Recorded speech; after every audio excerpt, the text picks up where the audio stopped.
ایک رات مصر کے بادشاہ فرعون نے خواب میں دیکھا کہ شام کی طرف سے ایک آگ آئی اور اس آگ نے تمام شہریوں کے گھروں کو جلا ڈالا ہے، جبکہ بنی اسرائیل محفوظ رہے۔ دہشت کے عالم میں بیدار ہونے کے بعد تمام کارکنوں اور نجومیوں کو جمع کر کے اپنا خواب بیان کیا۔ انہوں نے اسے بتایا کہ بنی اسرائیل میں ایک بچہ پیدا ہوگا جو فرعون کی بادشاہت کا خاتمہ کرے گا۔ وہ بچہ کون تھا جو مصر کے بادشاہ فرعون کا خاتمہ کر کے مصر کی تاریخ کو جس نے بدل ڈالا؟ اس ویڈیو میں ہم فرعون کے خواب اور اس بچے کے متعلق جانیں گے۔ فرعون خدائی کا دعوے دار اور بڑا ظالم بادشاہ تھا۔ اس نے بنی اسرائیل کو اپنا غلام بنا رکھا تھا، حالانکہ وہ حضرت یوسف علیہ السلام کے زمانے سے رہ رہا تھا۔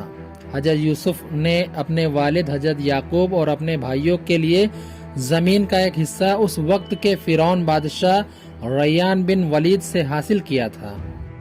حضرت یعقوب کی یہی نسل بنی اسرائیل کہلائی جو مصر میں خوب پھلی پھولی۔ یہ لوگ حضرت یعقوب کے دین کے پیروکار تھے، لہٰذا اس وقت اللہ کے نزدیک یہ سب سے بہترین جماعت تھی۔ انہوں نے فرعون کو سجدہ کرنے اور اپنا رب بنانے سے انکار کر دیا تھا۔ اسی وجہ سے بادشاہ اور اس کے حواری ان پر ظلم و ستم کے پہاڑ ڈھاتے تھے اور ان سے گھٹیا کام کرواتے تھے۔ فرعون نے جب اپنا خواب کاہنوں اور نجومیوں کو بتایا تو انہوں نے اس کی تعبیر یہ بتائی کہ بنی اسرائیل میں ایک بچہ پیدا ہوگا اور اس کے ہاتھوں اہل مصر کی ہلاکت ہوگی۔ بنی اسرائیل کے ہاں بھی یہی بات شروع سے مشہور تھی، لہٰذا اس خواب کے بعد وہ مزید فکرمند ہو گیا اور اس نے حکم جاری کر دیا کہ بنی اسرائیل میں پیدا ہونے والے تمام لڑکے قتل کر دیے جائیں۔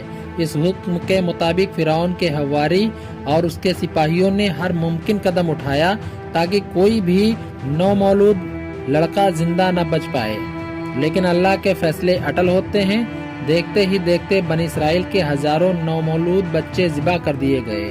پھر ایک وقت آیا جب سرداروں نے فرعون سے کہا کہ اگر بنی اسرائیل کے لڑکوں کا اسی طرح کھلے عام قتل ہوتا رہا تو ہمیں آئندہ خدمتگار ملنا مشکل ہو جائیں گے، اور پھر ہماری یہ کمتر، گھٹیا اور غلیظ کام کون کرے گا؟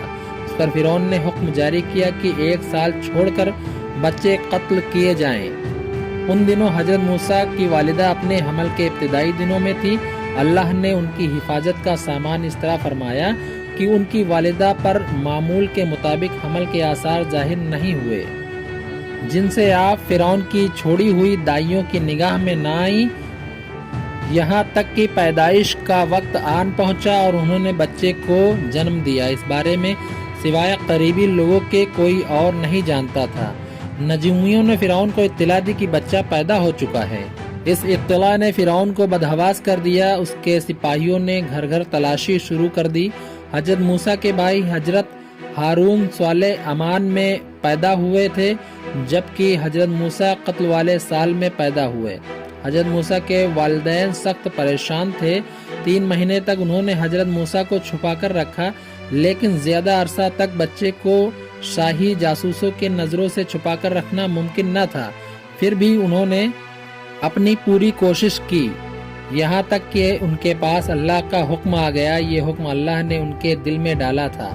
حضرت موسیٰ کی والدہ کے دل میں خیال آیا کہ تابوت کی طرح ایک صندوق بنایا جائے اور اس بچے کو صندوق میں رکھ دیا جائے اور اسے دریائے نیل کے بہاؤ پر چھوڑ دیا جائے۔ حضرت موسیٰ کی ماں نے اللہ کے حکم کے مطابق بچے کو صندوق میں رکھا اور دریا میں پھینک دیا۔